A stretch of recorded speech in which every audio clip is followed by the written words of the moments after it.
So we're back with the fabulous Wendy Hollywood. Hello. And she's going to get mad at me this time.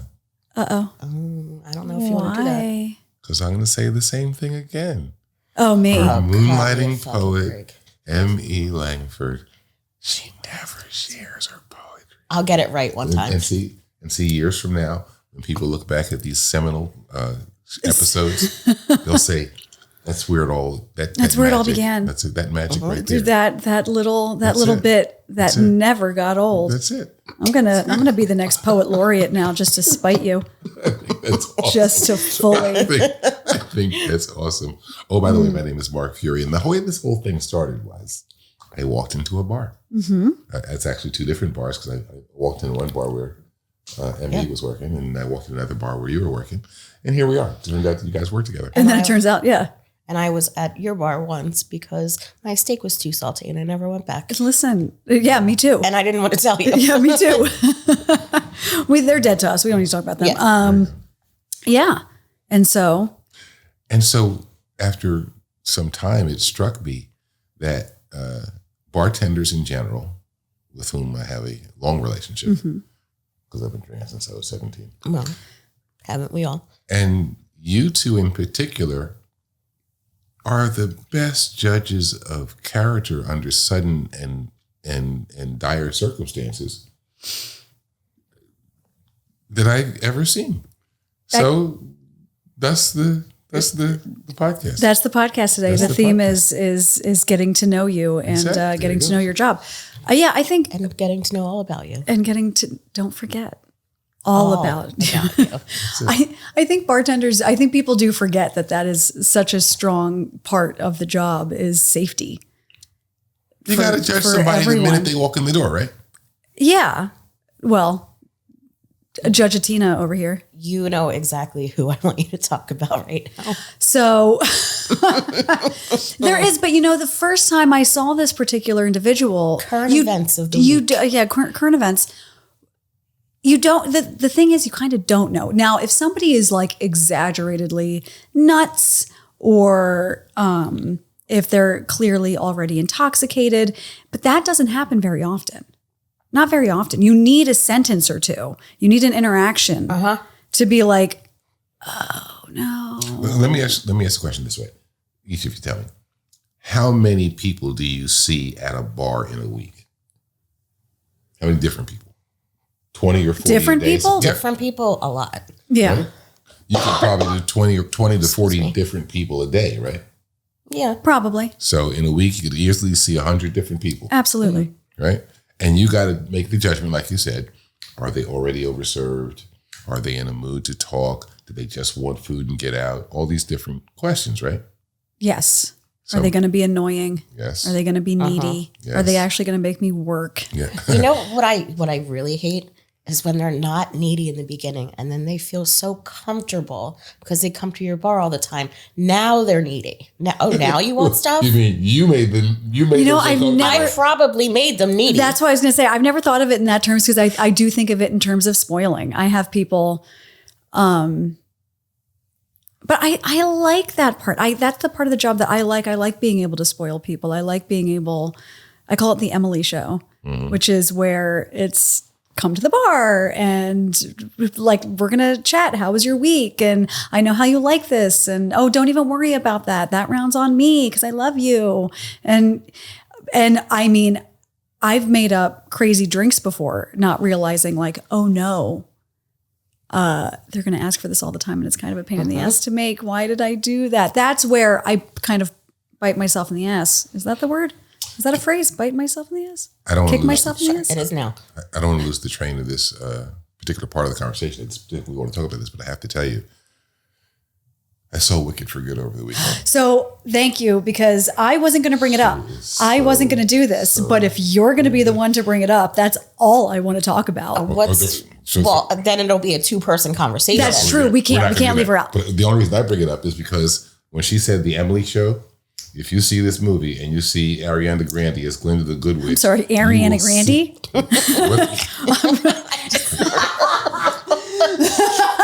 What? Did I say the Spanish wrong? Ariana Grande. That's my drag name from now on. Ariana Grande. Okay. Ariana the Grande. Point is, thank you so much. I feel better now. Mm-hmm. The point is, down to some of the hair flicks. Mm-mm.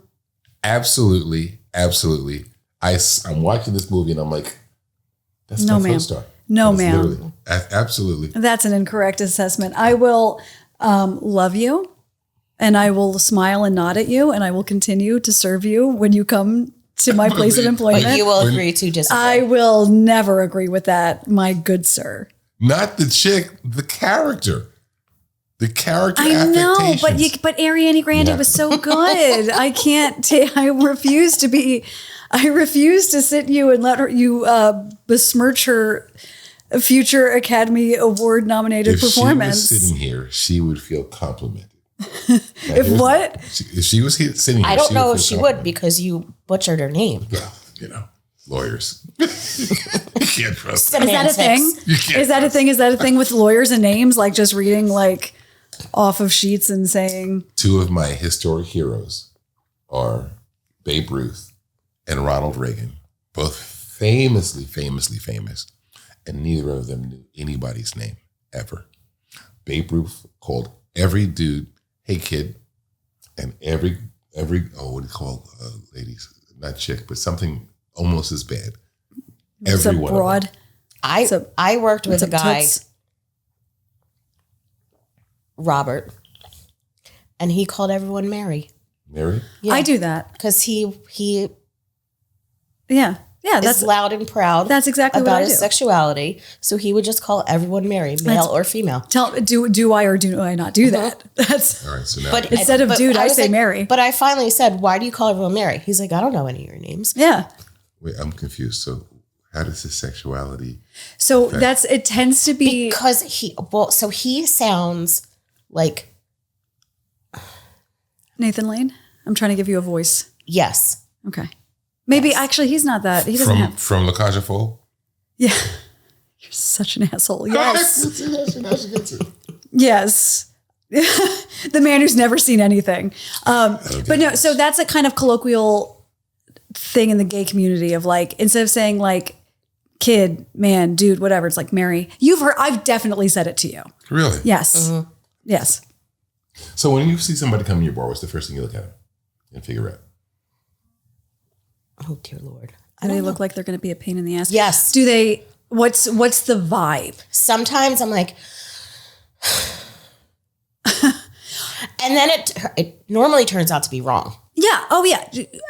There's something about, and it's not all the time, but I do feel like I'm speaking for at least every bartender I work with, where there comes a point in the shift because we love money and without the people, there is no money, right?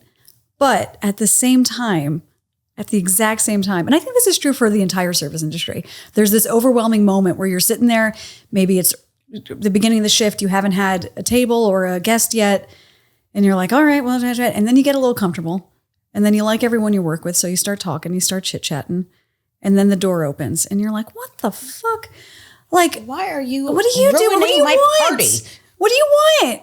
And that's the thing of I know, it's like when it's so true, but as Wendy says, then you get into the groove and you're like, oh wait, never mind, I forgot my job is fun and this is fine. It's like when you come in and it's just me and you, and we have our one-on-one, and then someone comes in and wants now you want to talk to me? Now I have to work.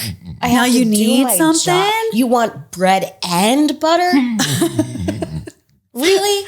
Or they actually want your attention. They came in to unload what's ever going on with them this week. Or sometimes they're just a little nuts. You get nuts. Joanne.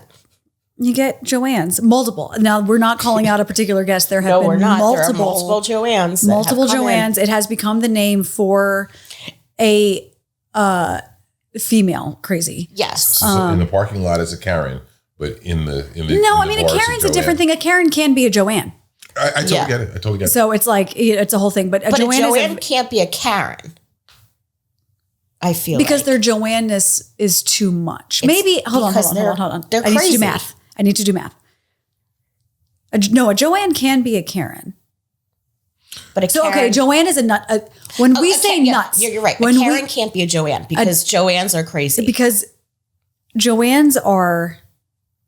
When I say they're not crazy because they're at a bar, I'm talking about if you were hanging out at a bus stop waiting for the bus, and you strike up a conversation with a woman, and it's a few sentences in, and you're like, oh, there's a bit of an energy here. Yep. There's a little bit of a, oh no, I'm in too deep now. And now imagine that your job is to talk to Joanne. This person's gotten off the bus and come in your bar, and now you're talking to them. Well, no. So if you were at a bus stop and you were to get on the bus with said Joanne, she would sit next to you. Yes, she would. That's it. That's exactly it. She would totally sit next to you. You're in. She found the weakest link is basically the person that's not going to run. She from her. is. Just attached, like a virus. You want to run, you want to scream, you want to die, you want to just. Right? Well, you can't crawl on the floor. Well, we're members of a society. There's only so much we can do. But the great thing is when a Joanne gets to be too Joanne-y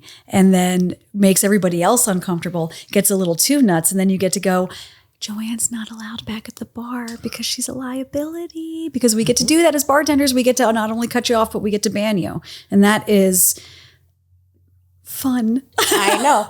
Well, said current event, which we have to circle back. We do have to circle back. We had a gentleman who, so we live in a small kind of suburban area where there's a lot of townships and areas all kind of clustered in because it is New Jersey and that's just what New Jersey is. So it's small and we know everyone. Kind of like everyone knows of people, especially in the service industry. Mm-hmm. It's musical chairs. Mm-hmm. Everybody kind of knows everybody. We're incestual. Pretty much. Mm-hmm. I'm sure I know 20 or 30 bartenders in this county. You and I knew each other 2 years ago very well at a bar. I leave that bar. You and I are to never see each other again. You come into my current bar and it takes us about 5 minutes to be like, wait a minute, weren't you like my best friend 2 years ago? And I totally forgot about you. At least over dinner on Friday nights. Yeah. You know? Exactly. So sometimes you hear tell of predatory guests who are a liability. And that's a great way to put it, predatory. Yeah. Well, so let's call the female Joanne and the males Neils. Because that's correct. You know what I mean? 100% correct. It's, again, people that just kind of have that vibe. Now, we had a Neil that had been coming in and out of our bar for a few months. In and out, like not regular. Not regularly. I'll use a word, sporadically. There you go. Excellent. Thank you, Clueless. Did you say thank you, Clueless? Yeah. I love. And again, one where when he first sat down, okay, makes his order, okay. And then it's when, you know what it is? It's how they start to talk to you. It's how they start to talk to you. Because all of a sudden it's like, oh, do you think I'm someone else because you're a little too friendly? Like you feel like you're starting up in the middle of a conversation that we never had in the first place. Can I tell you a weird circumstance I had this week? What? So for whatever reason, I've been posting on Facebook for 10 years. It's been an avalanche of new friend requests lately, right? Correct. So I've been, going through, I go through every profile and I click yes. Well, this one grown man, African-American male, lives in Georgia, never met him. He's 3 years younger than me, which means he's over 60. And he's texting me every day like we're best friends. And I finally said, dude, we never met. Yeah, I don't know why you think I'm supposed to be familiar with you. This is not a pen pal party, bro. Not a pen pal party is my new favorite. Because I'm the same way. I don't know you. Mm-hmm. I don't know you. You're not, like, I've given my number to bar guests, but under the understanding that we will never text outside of, are you in? Yeah, are you working? Are you working? That's the only text we should be sent. Yes, no. That's the only text that we should be sent back and forth. Well, actually, I would text either of you and ask one other, if you're not working, who is? Because if there's not one of y'all, I'm not going there. Which is fine. And that's, everybody has their person. No, it's, people are, there's not as queer as folk as the great poet Scotty Burns, Robbie Burns. That again? I said Scotty Burns. I'm so embarrassed. Wait. There's not as queer as folk. So there's a Scottish poet named Robbie Burns, And that's one of his favorite quotes. And that meant there's nothing stranger than people. Out of everything, every natural order of things, the way that physics and science and math, the universe, the cosmos, it's in a pattern, everything. But people will always surprise you. They will always find ways to be the weirdest motherfuckers. The weirdest thing that he did, it's overstepping going boundaries. Back to Neil. Are we going back to Neil? Yes. Okay. When he tells a 20-year-old bartender, now this man is of retirement age, you must taste good. I can smell your pheromones from here. That is a red flag. Predatory. That is predatory. This is where I'm upset when I'm not in the bar when these things happen. And gives little girls lingerie. I will do you one better, Mark. You have met this individual bartender very recently. You have. This was the bartender. Firecracker. That was who that happened to. Really? Yes. And so this is what I say at your bar and one other place that I go. Fantastic.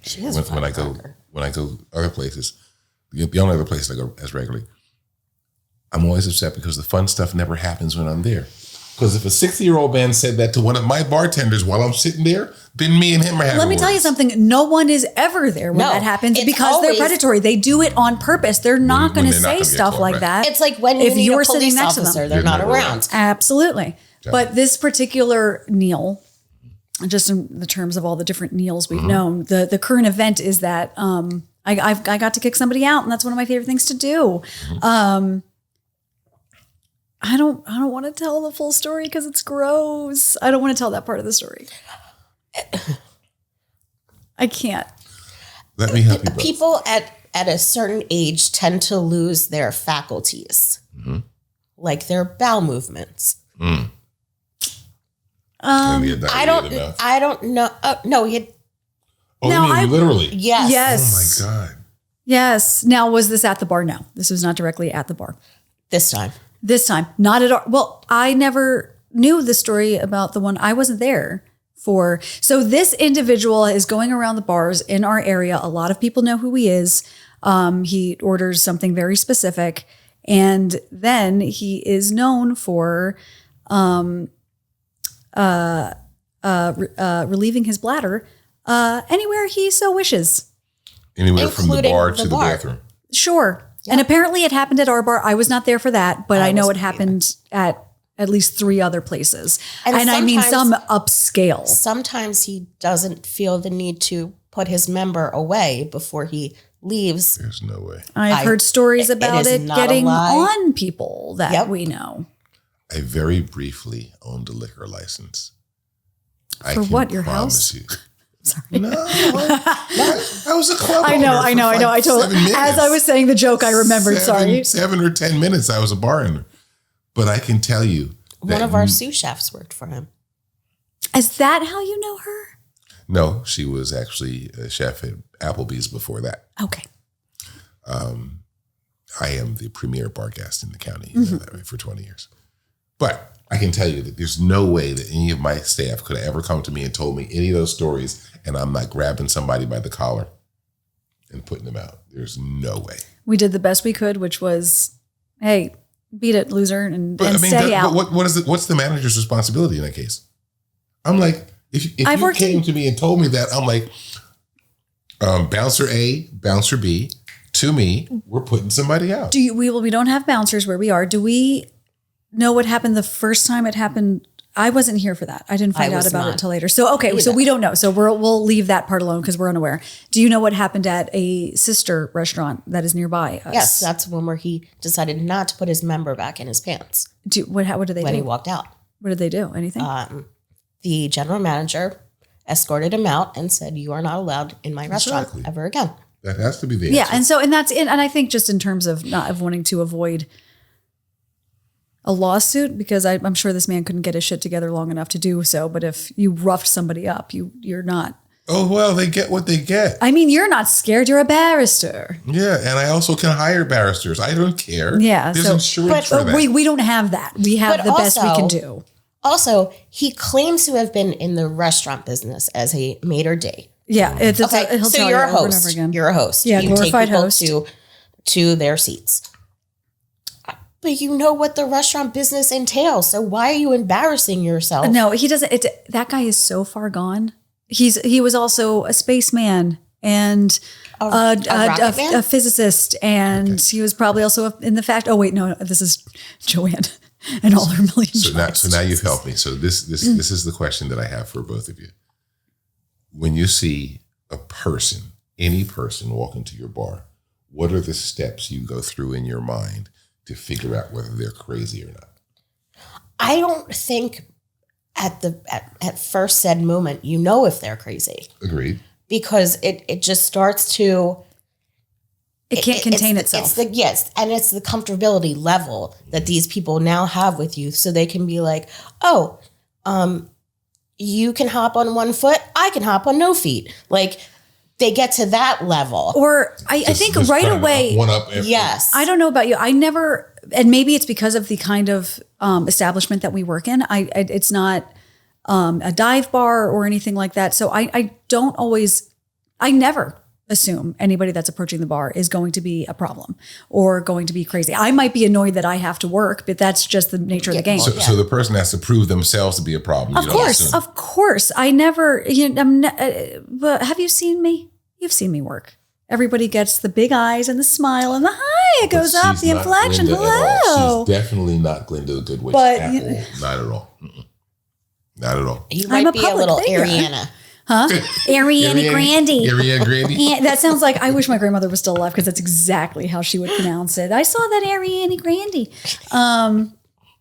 But no, it's when, you know what, the number one sign of crazy for in a bar and literally anywhere in the world, but I notice a lot on the bar, is the first sign of trouble is talking when there's no one near them, is talking to themselves. I talk to myself nonstop. I literally never shut up. If I'm in my car, I'm talking to myself. I'm home by myself, I'm talking to myself. I never, ever motor mouth. Yes. I never stop talking. But although there is one exception to the rule. Well, what? Mauricio's brother. I don't know who that is. You don't? No, and you got to be careful with names. I might have to bleep that. Who the fuck is Mauricio's brother? Why are we whispering? They're going to catch us anyway. I know. Well, he talks to himself at the bar, and I absolutely love him. I don't know. I might not know who this person is. Your section is that there's a person who talks to himself. Yes, but he is not offensive. No. Okay. But that also might just be a family thing because I know the I think it probably. Yeah, so that's fine. Okay, now I get it. Yeah, but like right now we have a repetitive bar guest coming in right now who I notice is just. And it's not just like talking to yourself and muttering to yourself. I will mutter to myself. I will like little things that we all do. Yeah. If you're like reading something on your phone, you're like, yeah, that's not that. That's whatever. I mean, something, mumbling to yourself, and laughter. Yes. Answering, take a sip, looking around, more commentary that no one can understand, more laughter. That's when you're like, let me approach it a different way. I've been swindled. Why was I nice? And what do I do now? And that's the question is, what do you do now? Because you can't, unless they're causing a problem, like Mr. Neal in his pee-pee pants, there's nothing really. You just kind of have to sit there and take it and hope that they don't like follow you home. So here's all right. So now I can approach it this way. As a lawyer who defends criminals for a living, and who therefore every one of his clients starts out by lying to me, right? I have to learn a way to see through the lies.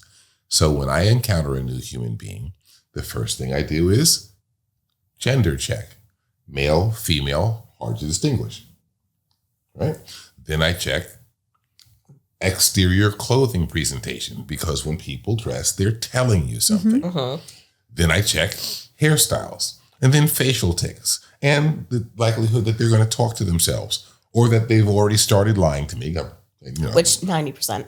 90%. Or 99. Right? Oh, I flew down to Miami yesterday to see the Dolphins play the Blazers. Well, that's not even the same league. So I think I can be safe that you're not telling me the truth. Now, so I would love to swing this around. I think we've done some bartender stuff. Let's swing this around on the barrister side, because you're a professional bar guest, so you have a context for the things that we're discussing. You can visualize the bar in which we work. Yes. I am not a professional, anything to do with the law, thank God. The reason that we are here is because I believe that bartenders are the best judges of character of anybody, and lawyers come in second. And that's fair. Mm-hmm. I'll take it. So I will tell you that for me, as a lawyer sitting at the bar, I have the most fun because I watch you guys make these judgments and then I analyze the judgments. Well, it's also fun for you because you're our friend and we know you. So we can have a moment where somebody new will walk up, we'll have an interaction, and then we'll turn around to you where they can't see our face and just be like, right. Are you catching this, Mary? My face is a broadcast. I'm laughing my head off. But you also know that, not that I'm young enough to be any kind of defense or protection, but there's some stuff that's not going to happen at the bar if I'm sitting there. Agreed. There was one particular moment that will stand out for me for always for you. I was not there. You were not there. But do you know the guy who I'm talking about for that? He's not a Neil. He's just an annoying person. He comes in super late night. Rose. He makes roses out of napkins. There's a few people that do that. There are a few people that do that. I thought it was going to be the one that sells the skincare. Maybe very close to the same person. No, that is another one. Yeah. But I feel like we can't talk about that because that went on for so long. And I don't think if we tell the story, we're going to look like the good guys, even though we absolutely were. But I bought his products. So. I just used one of them this morning. No, I happen to have a specific individual sitting at the bar late night, and I've waited on this person before, and I know him to be annoying. There are some people that are talkers and they do want to come to the bar to talk. And I love that.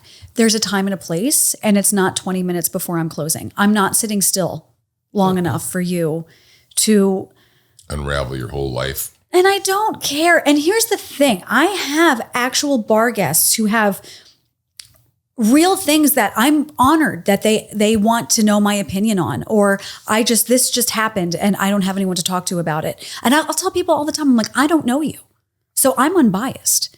Come to us, because if you want a real answer, I'll tell you. And I'm sure, I still want my tip. I'm not trying to piss you off. I don't think you would ask me if you think I was going to piss you off. But if you want a real, true, blue, honest answer from someone that has no context about your life or needs anything out of you or whatever, ask a bartender. If they have time, lay out the problem, let them know, say A or B. They'll tell you. And it's a great thing. I love that part of my job. But you sitting there trying to impress me with, did you know that? And I have this funny joke here. And so this person did what? So this guest came in late night. You were there late night, but you're not a real guest. You're a friend. You're a fixture. You're fine. You're a fixture. I am a fixture. And because I know I don't have to, I will, of course, give you good service. You were going to do that anyway. I was going to do that anyway. But I know that if I'm 20 minutes to close and I'm trying to round up my ducks, I can sit here and be like, Mark, I'm rounding up my ducks. Give me a minute. Right. I don't even have to tell you. You know. Or I just get my check and leave. Or you just get your check and leave. Or you'll sit there. Or my favorite thing of I have to go run this in the back. Watch the bar. I love telling you that. Let them know. Pour yourself another. That's it. Exactly. But this particular gentleman comes in and he likes, I don't know, he's just an energy vampire. A lot of them are when they come in that late and they're by themselves. And it's one thing if I just had a hard shift, I want to have a glass of something and fuck off before I have to go home. Fine. But no, and I need listen to me. Aren't I interesting? And listen to me. Isn't this funny? And listen to me. No, it's not. No, funny. You're not. You're not. And I don't want your ugly black paper rose. I'm afraid we might have to cut out the rose thing because I think it's so specific. But no, because multiple people do it. That's true. But this guy, I see him walking in and I turn to Mark. I'm like, this motherfucker. I do not have time for this. I was like, get ready because this guy's annoying as hell. He's going to sit here and tell a bunch of jokes and be really fucking obnoxious.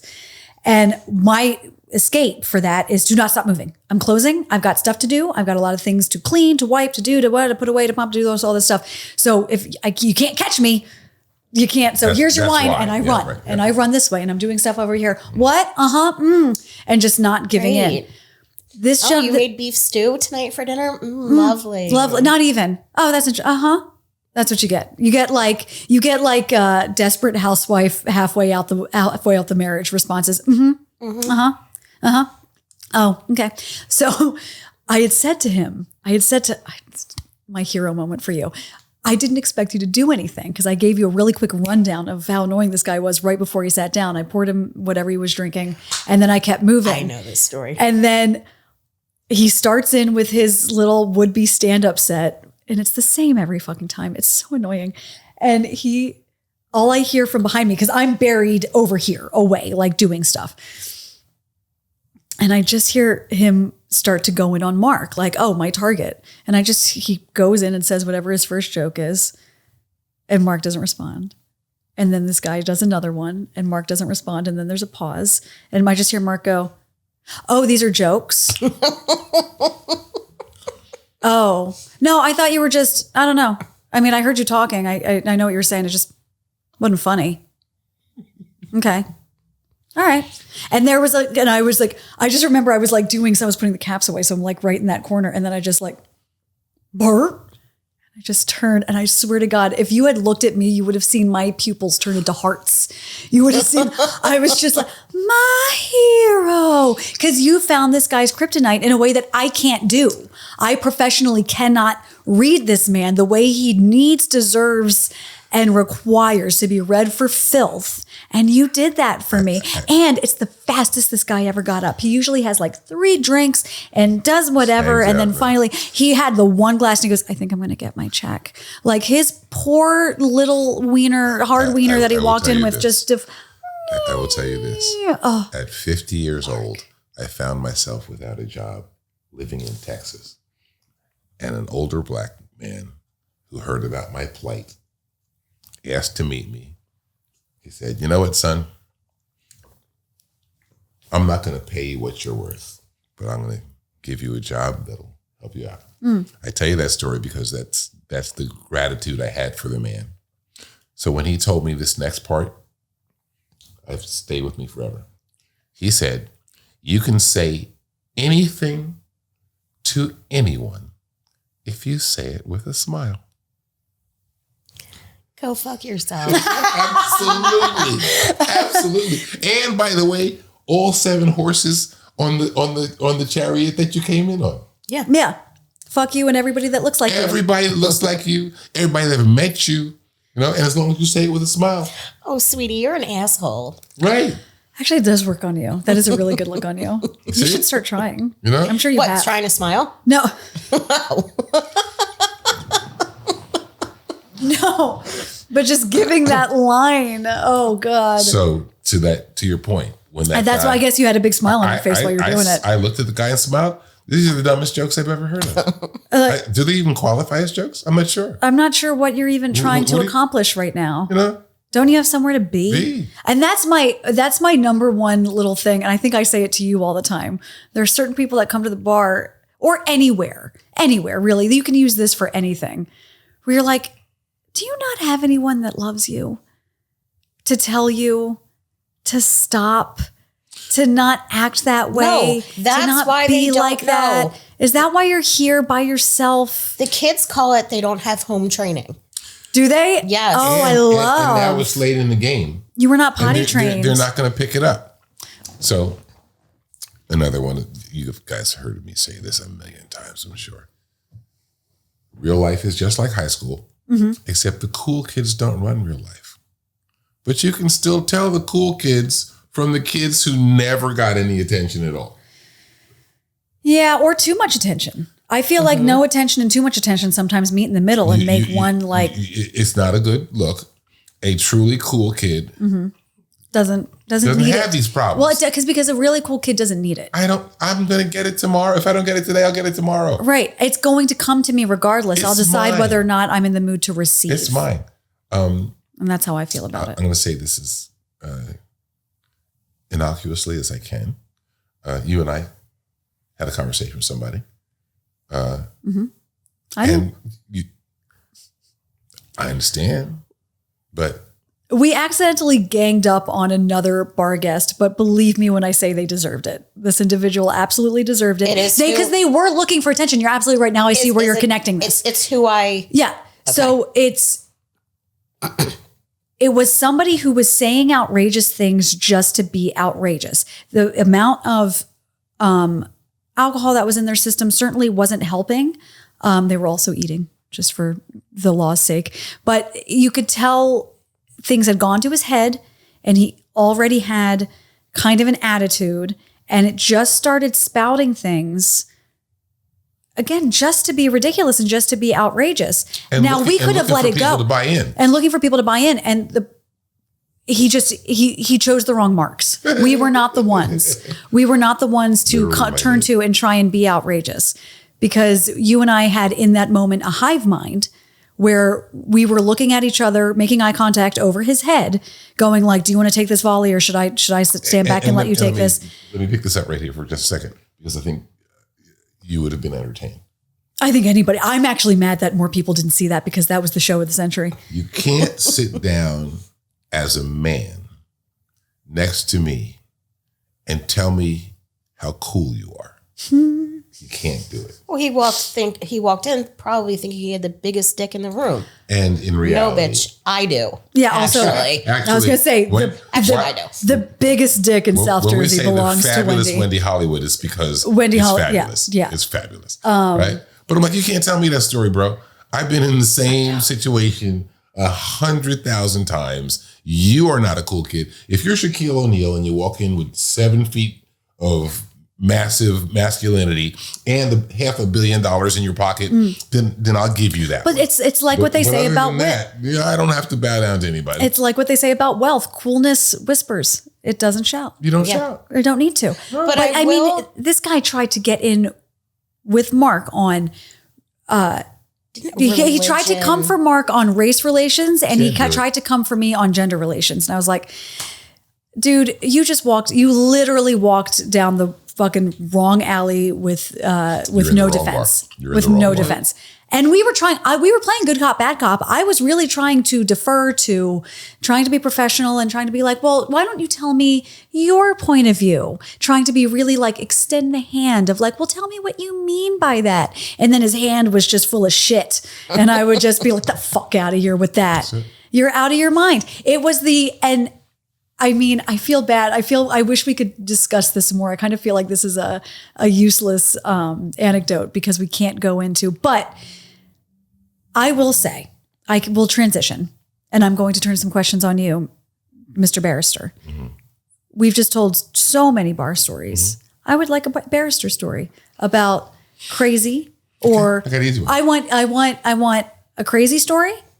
I want a whoopsie on your part story. Yours no such and thing. I want shut the fuck up. And I want. I think I know one of the stories. And I want a victory story. Okay, I will tell you in response to that the saddest story. Oh no! In my history. What have I done? History. Did you say saddest? The saddest story. It is the thing that makes me not want to do my job anymore, which is what we've been talking about. I have spent 25 years defending people charged with crimes. Black, white, young, old, male, female, doesn't matter. I don't give a damn what the crime is. You got a problem and you have $7.17, I'll probably represent you. Mm-hmm. If you have $20, even better. Oh man. Okay. Gotten so good. Little, low key brag. Oh, bet you in the back. Who's a good barrister? 70 trials in 20 years. Probably beat the top charge in 2 out of 3. The normal is to beat 1 out of 3. So I'm literally documented and statistically twice as good as average. And you said 70 in how many years? 20 years. And that's 4 or 5 a year. Okay, I have no context. Right, so what I'm saying. Okay, so 4 or 5 times a year, I actually go to trial. Most lawyers never go to trial at all. Really? 95% of all cases, both civil and criminal, resolve without a trial. They make a deal because neither side wants to take the risk. Well, I'm the risk taker. I'm the guy you go and get when you don't have a choice. It's bad. Okay. And the choices are bad. And then you come and get me. twice named among the top 100 influential lawyers in the state of New Jersey. And you know what killed it? Thomas. Yeah. You know what killed it? I had a case last year. These 3 kids do an absolutely textbook perfect, picture perfect assassination of some other kids. Stolen cars, untraceable guns. They knew the area so that when they finished driving up, shooting these kids and jumping back in their car, they knew what turns to take so they would be outside of the many street cams that the police now use. They were completely scot-free. So they made a music video about it. Yep, this is the one. I knew you would know. Mm-hmm. They made a music video. And then they made an actual video of them desecrating the grave of one of the kids that they shot. You literally just had to clutch pearls that aren't there. Okay. Now the police, because they're not stupid. I was going to say. Monitor the Facebook pages and Instagram accounts of a number of persons of interest. So when they saw the music video and the desecration video pop up on a known gang-related site, they went straight to their favorite guy who was a known snitch. Mm-hmm. And they asked this guy, and he's like, oh, sure, I'll tell you everything. Yeah. Do you know anything? Yeah, I was there before I was going to say, I know everything. I know. They told me the whole plan. I was there when they dressed for the show. I was there when they left. And then they came back and they told me what happened. I'm cross-examining this guy at the trial. The snitch? The snitch, because my guy wouldn't take a deal. Right? Dummy. Right, because he was so sure that the snitch wasn't going to appear. Right? I said, so wait, you're telling me that you're a known snitch inside of your own gang. You have snitched before, and they told you everything before and after. And he's like, yeah. Is he still alive? Yeah. Okay. Yeah. Well, that's part of why you do it for protection, I have to imagine. He knows how to play the snitch game. Yeah. Then, because of the snitch, they were able to find the getaway driver. He didn't shoot anybody. He didn't have a prior record. So the police say to him, look, son, just tell us what you did and who was there. You didn't kill anybody. We're not going to blame you. You're going to get way less time than the shooters did. And he testified. My guy did not believe that he was going to lose this trial until the verdict came back guilty.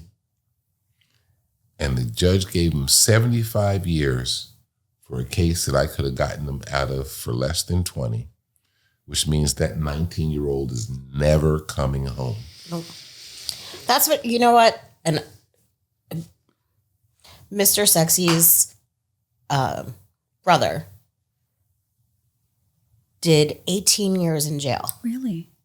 For robbery. Okay. Never harmed anyone. He had a drug problem. Yeah. Which a lot of crimes are committed while you're on drugs because you don't know any better. That's a completely different systematic issue. 18 years. And when we look and we see, in the news, people sentenced for murders and things, not 18 years, much less. Mm. Well, it depends on I'm about to start talking like I know anything. Let me ask a question. Please. What state was it? New Jersey. Yeah. So. I'll tell you why. Go ahead. I want to know. He made a woman walk outside of the bank. Oh, he robbed a bank. Oh, he robbed multiple banks. Well, okay, so 18 years is starting to... Start selling, not so bad. I was imagining like he pointed fingers at a 7-Eleven and took the till. And he was never armed. Okay. Because they got him on kidnapping. Yeah. Because she walked out with him. And kidnapping is a first degree. Yep. So I have a question. In a situation like that, where it's obvious that this woman was not kidnapped and that she was merely told, not at any weapon point or in any aggravation, that's what to walk out for is. Even if we don't go anywhere? If you're still on the property. Let's say that I threaten to pull your hair out. Okay. If you don't go behind that counter and get me the cash. Emmy might like that. Shut up. If that were to happen, and that could be documented that I made that threat, threat of violence, in order to get you to do something that you wouldn't otherwise do, or go someplace you wouldn't otherwise go. Okay. Right? Because you're in fear of bodily harm. That's kidnapping. Okay. See, I don't think I knew the exact legal definition. So I'm thrilled that we're having this conversation, but I don't want to lose the bartender thread. I'm thrilled that we're having this conversation because I say all the time that the folks you get at the front end of their crazy, I get at the back end of their crazy. True. Yeah, we wind him up and you let him go. That's how. Or you try to talk him down. And if at the top when you that's what I'm saying. Spit it, and then now it's like all the way over to Mark. Right. And again, not our intention. Not you. There's no way to know. I am saying that bartenders serve an invaluable service to the community, because the more guys you talk down off the ledge, the less guys I have to talk down off the gallows. Well, I will say, I hope so. I don't want this to be. That was an alliteration and an imagery construction that was just outstanding. It sure does. I will give you an A on your report card. I don't want to complain about we have this hard job. I have made a million friends, Mark being one of them. I had a couple. I've never shot a gun before, which I wanted to for my birthday. Right. That was very fun. They took me, it was right after COVID. They took me down to a shooting range and I shot an AK-47. I shot a 9mm. Apparently I'm a natural. So don't fuck, why does that not surprise me at all? I had a bar guest and he brought up that he has an interesting voice and said he wanted to do a podcast. Now I'm doing a podcast. It literally is the most fun job. And you think of bartenders, I think people will automatically, especially female bartenders, you're going to think of girls in their 20s. We're career bartenders. We're in our 30s and 40s, and we wouldn't do it if we didn't like it, if we didn't love it. I defy anybody to find something that they love every little piece of their job. There's always going to be something annoying. So when we say somebody comes up to the bar and we're like, ugh, that's the funny part, is that it's the most annoying part of our job is our bosses. True that. Or I wouldn't actually know. But it depends. In the past, we've gone through quite a If we want to call someone risotto, we're not. Stop. Wait, because hold on, Mark, real quick. We got to stop for a second and start because we are absolutely cutting that. I just want to say, and then start now. I just want you two to say how long you have worked together, because that will give context to that. I'm April 2016. I'm July 2016. So 9 years. 9 full years. So July next year will be 10. There you go. And how much time do we have? Oh, perfect. Okay. Excellent. On that point, I'm taking control. Because that never happened. I know. I know. And that is something that we did just get a compliment on our establishment for having good energy. And I say it's because we have a very low turnover rate for a restaurant. Restaurants, of course, have huge turnover rates. They should generally. And the one that we work at, I mean, you have your G's and your Aldo's, or certain places that people will want to stay because it's more they make a fuck ton of money. Exactly. But for a place like ours that isn't quite there, I mean, it's not fucking Crapplebee's, but it's not, but it is very rare for us to have accumulated the friendships, the energy. I mean, my best friend and my boyfriend I met at that restaurant. I met at this restaurant. You met your boyfriend at that restaurant. There is a vortex under that thing that is, I don't know what the hell it is. What I always say is that time stops in your restaurant. Yeah. That's true. I can sit there for Thank 2 you. hours. Can you tell the managers that for me next time that they're like, you take too long to close? No. Because that's what it is. Although I did violate, there are rules to bartend. Sure. We've all violated rules of everything. I violated my number one rule that I have violated multiple times. don't fuck your regulars. Yeah, well, but you're in a relationship with one, so it's fine. You can let it go if it works. I broke my number one rule: don't fuck your coworkers, and we've been together for nearly 10 years. True. You guys wait till the last 5 minutes to tell me these stories? You already know. But I mean, we can add a whole episode on that. Oh my, we're gonna have to come back. Well, we'll have to. So that's what we call a teaser. We have 10 minutes. What I want to do, because we know each other. And the funny thing is that we've known each other for nearly 10 years. Mm-hmm. And I have decided that for our would-be audience that is getting to know us, let them get to know us. I have some questions for everyone. I'm scared. It's icebreakers. It's fun little icebreakers. All right. What are we going to start with here? Should I start completely out of left field? What do you want? Hey, this is your show at this point. You said you're taking control. Completely out of left field. I'm gonna do a basic one. What's your zodiac sign? To the extent that I believe in zodiac signs, I was born in April, and I am a Taurus. You are, yeah, of course you are. Of course I am. Of course you are. I'm solid, steady, and I have a very short temper. It's bullshit. I'm kidding. No, my Mr. Sexy is a Taurus, so I'm kidding. My idea of a great time is somebody pissing me off so bad that I'm no longer responsible for my actions. That's not so much Taurus as much as that feels more person to person. Well, if to the extent of which you believe in, we could talk more about placements, but that's not we're gonna moving on. Just briefly. Tauruses are known to be what? Stubborn. Bullheaded, stubborn. What do you think that means? It means when you piss them off? They don't really. You gotta take a lot. They do. You don't even believe in this. You're not going to tell me. The image of a bull in a china shop is part of the personality. But nothing pleases me more. I agree, and I know that about you. Off so much. I know this about you. I'm no longer responsible. I absolutely know this about you. 4 months not practicing law, and at the end of the day, I won my point. Yeah, because I didn't care. When anymore. I think of Tauruses, I think of comfort. I think of cool grounded. Guys. I think of people that know what they want. That is your Mr. Sexy. Exactly. But have you ever seen him pissed off? Yes. But he has a lot of Aries placements, which are more fiery. I'm just saying, if you set a fire under a Taurus, you're not going to be happy with the result because the whole house is coming down. I know, but whatever. I love you. We're going to do your chart, and that's going to be one whole episode one day, and it's going to be so exciting for me. She is so crazy. Wendy, what's your zodiac sign? What do you think it is? I don't know. I know when your birthday is, and I still. You want a hint? Shh. When's your birthday? Wait, are you a Leo or a Cancer?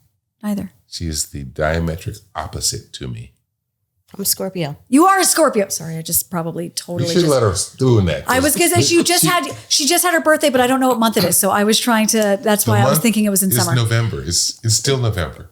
Mm-hmm. Was your birthday this month? Yes. I am so bad with time, you guys. And you missed it again. No, I didn't. You missed her birthday. I wished you a happy birthday. You did. Yes, I did. Are you talking but you didn't remember that it was in November? Because I don't know when things are. I know it was in the past. So that could either be last week or June. Last year. By the way, I do have a birthday every year. Same day? Yes. Same day. Yes. More or less. Okay. I was born at the same time. I feel like in fairness, just 1 year later. So I feel like I feel like after that, people are going to be like, that is so un-Capricorn. I am a Capricorn, but I do have a very strong Pisces rising. And that's what that was. But I don't know what Pisces rising means. So it's more of what I exude. Do you think I feel like a typical Capricorn? I don't know what a Capricorn is. Oh, I'm having this conversation. I know what I am. People. Because it's part of why we get together. Capricorns and Scorpios are all up in it. I am fully a Scorpio. When when I have a Scorpio enemy, I hate them and I'll never not hate them. You can't give me anything. They could give me $1 million and I'd be like, thank you. You can leave now. You can still literally kick rocks with open-toed shoes. But when I love a Scorpio, you and I on paper shouldn't love each other as much as we should. And we do. I'm obsessed with you. So that makes sense. I'm moving on because I just realized that with the Zodiac thing, I want to have one episode each for both of you where we're going to do your charts and have a lot of fun. So, but now I know. So we had a Taurus, Scorpio, and a Capricorn. Ooh. A Taurus, Scorpio, and a Capricorn walk into a bar. Recording studio. Okay, now I'm going to do a fun one. Aren't we having fun? Yes. Are we having fun? Yeah. Mark, are you having fun? I'm having more fun than I've had all day. Are you having so much fun? It's the most fun you're going to have all day. I wish there was more wine. That's how drink some more fun. We're going to walk out of here and fix that. What, putting aside any ego and knowing that you are a very handsome man and you know this, and that you are a beautiful woman and you know this, and I am a very pretty little Ariana Grande and I know this. No cost, doesn't matter, anything. Fuck the healing time. What's the question? What cosmetic surgery would you get? None. I knew that was going to be his answer. No. You wouldn't do anything? No. I don't fear age. I don't fear death. No, that's Jesus Christ. What cosmetic surgery would you get? I don't fear death. So what do I need it for? Like Grim Reaper could walk into the room and he's like, dude, fuck you. I'm way outside and I'll be out in a minute. Let me finish these last 5 minutes and then I'm done. I'm gonna answer the question. I'm gonna ask. I'm gonna do the question. Then I'm gonna ask you a follow-up question. You want me to break out the scroll with the list? But what's the one? Anything. It can be as easy as an outpatient to a first thing you're doing. Oh, I'm getting the stomach sucked. Yeah, is that yours? I think you've got a beautiful shape. I think I would laser. I think I would get hair laser removal. I'm sick of doing with any of it. I'm sick of dealing with any of it. I take that back. I am done. I don't want to shave another part. I don't want to nair. No. Just get it. Get it off. I want to be a hairless cat. I think so too. Just with the mane. Just this. Yes. And not have to worry about it. My hair will be done next week because I'm getting my roots done on Friday. Roots done? I'm very excited. I'm not going to be here. And I'm going to cut. You just send me a selfie because I'm not coming back until December. Yeah, I think for practicality's sake, saving money, no more razors, shaving cream, no more Gillette, nope, no more European wax salon. Get rid of it. I think that's my number one. So now, me having said that, do you have a practical one of like, oh, this would get rid of like this daily thing that I don't feel like doing? There's nothing. You don't want a penis enlargement? That's what we're really circling the drain on here right now, Mark. This was a setup. Wait. I do have to say something because speaking of penises, okay, sure. Mr. Sexy deep dives into these articles, and I'm so glad that was articles. Is how that ended. So he read an article, and we're sitting on the couch drinking coffee yesterday morning. He's cracking up. I'm like, what's so fucking funny? And he goes, there is a model that divorced her NFL husband because she said his dick was like 3 Coke cans stacked. You know, they say that about Liam Neeson. Like that is. There's people out there. The one really famous model from the early 2000s. Cans, right? I have no comment. It's Diet Coke. What I will say is that in my years of research, not everything is for everybody. Agreed. And we had this conversation with Miss Nancy. Yes. So I'm going to skip over that. Inches and I didn't want. I said. Sorry. I don't have to deal with this. I can leave. I'm staying in you only have a minute to go. So you know what? I only have 1 minute to defend. My goal at one point is to have one guest get so mad at me that they leave. Oh, we can get that done. Can you do that that you almost just got it? No. So the reason why I asked that, because I think it's a good icebreaker to get to know. I mean, all things being, we're going to be bearing a lot on this. It's fun to see what people's insecurities are and like what their little things. I have worked my ass off to not have a single insecurity. Yeah, I don't care. Okay, well, Emily wants her snatch tight. No, don't need it. Thanks. Next. I'm in tight. By not Linda at all. Not at all. But no, I hate my weird one. I hate my hands. I think my hands are weird. Cute. No, I think they're weird and the palms are too big and the fingers are too stubby. But that's like something weird. I think every person has something super weird and specific. That's do you ever go for walks and you look at your fingers and they swell? I don't know. They do. Do they? It's circulation. Okay. It's a circulation thing. And so like, you also have hand insecurities. Fingers while I'm taking my 3-mile walk. Oh, see that I don't even know. I'm like right now I have short nails on and I want to kill myself because at the moment, you're the director. Where are we on time? We're already out of time. Oh, anyway, so come back for more insecurity talk. We'll find or security talk. Or security talk. Apparently someone's what so makes secure you feel so secure, himself. Mark? What makes me secure? The number of failures. I'm not afraid of failure. Oh, lovely. And that's a great way to end. Yes. And that's the lesson of the week. And our director is coming down the hallway. I can As hear he should be. Somebody tune in again. Stop this. That's it. Ladies, gentlemen, kids, boys, girls. Hopefully not. Not gay, straight, whatever color. We love you all. We didn't even get to that. I know, but we love you all. That's it. And we'll be back. Thank you. Amen.